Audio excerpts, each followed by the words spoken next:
Welcome back to News at Noon on ABC 36 News Now. Hey friends, welcome back in. Surrounding Fort Knox takes readers on an immersive journey through the areas beyond that well-known military installation, venturing throughout the Louisville region of Kentucky, southern Indiana too.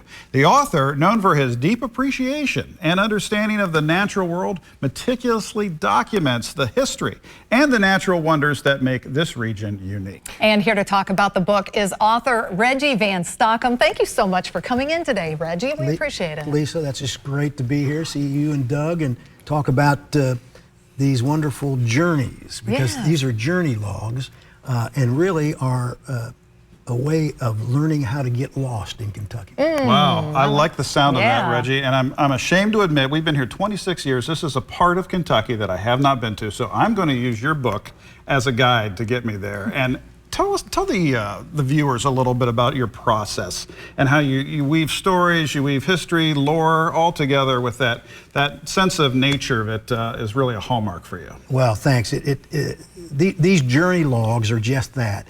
They're a journey that I take into the areas in Kentucky that surround the things that are so popular.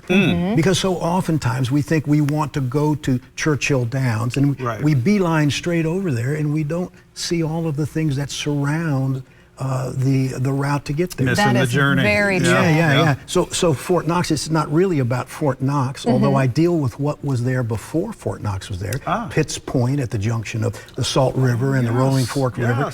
Just a stunning history in there. Absolutely. But it's what's around it. And so you drive on that freeway south from Louisville, and you drive through Fort Knox and through E-Town, well, you're just driving through science, history, and culture that you don't know is there. If you get off and you get lost and you keep your eyes open, you're going to get impressed by how you feel about what you see. Sounds like I need two copies, one for the car, one for the shelf. Yes, exactly. Well, and I have a small cadre of followers who do just that. They take my 4 books in my surrounding series and they leave them in their automobile, and when they're in this part of the state, they're popping these bad boys out and saying, how can I get off this road and go to some place that Reggie tells me I should see? And you know what? I'd rather do that than crack open the phone any day. Yes, exactly. Yeah, this is the way to travel, and especially if someone that has actually done it, and you're getting to meet them right now. Yes, that's a bonus too. That's right. And this took about 2.5 years of travel. I imagine. And I don't do the research first. That's the key. You don't do the research. You don't prejudice yourself on what you want to see.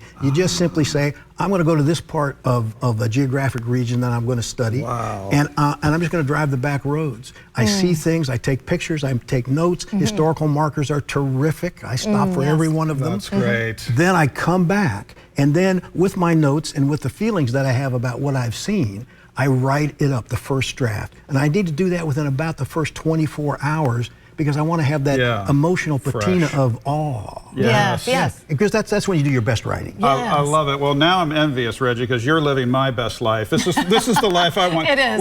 We were driving back from West Virginia this weekend. We went skiing, and every historic marker we went by, I'm like, Lisa, look this up. I want to get details on that. So I love that you've taken the time to really do this right. This is the way it's meant to be done. Yes. So. Well, it certainly works for me and those who follow in my path. And you know, you also have a great, deep inspiration or attachment to the natural world. Let's talk about that as well. Well, I have a master's and a doctorate in biology from the University of Louisville. During the day, I practice law. I have a law degree from the Brandeis School of Law, and I concentrate in environmental law, and I have done so for almost 40 years now, and I've been all over this great Commonwealth. That's awesome. And I've seen all kinds of interesting things. And in fact, my legal career has taken me to places that you wouldn't otherwise see. And boy, my eyes are open, and this journey concept, the surrounding concept kicked in real early. I did a lot of research in southern Indiana, a lot of research in Kentucky for my degrees, and it's just a love affair. When I'm out that road going back to these places, it's just a love affair. That's tremendous. Wonderful. Reggie, what's the best way for our viewers to get copies of your books? Because there's one way to do it. Yeah, so you can only get them on my blog site, www.vanstockum.blog. That's my last name, .blog. If you go to .com, you'll get my legal page. But .blog will take you to all of my books. I've got 4 of these surrounding series books. Yep. They're all on the store. You can look at them, you can review them, you can buy them there. You can send me an email and say, I want all 4, give me a deal. I love that. What a great gift to get all 4 for Absolutely. the person in your life that really wants to deep dive into Kentucky. So this is tremendous. Thanks so much for sharing this. You guys are just with terrific, us. and I'm really pleased to be here. Thank you for having me. Well, thank you. I It's want our to talk pleasure. about every one of these, so we need to have you back, sir, Well, if you don't mind. let me tell you, this Surrounding the Kentucky River book Yeah. took me 3 years to do that, and what I saw on those 3 forks of the Kentucky River north of Beattyville make me want to go back. Wow. Yeah, we'll have fun with that if you want to do Let's it. Yeah, talk absolutely. about that. Yep, Reggie, good let's to do see it. you, sir. Thanks for being here. Thanks for coming in. And thank you. We're back after this.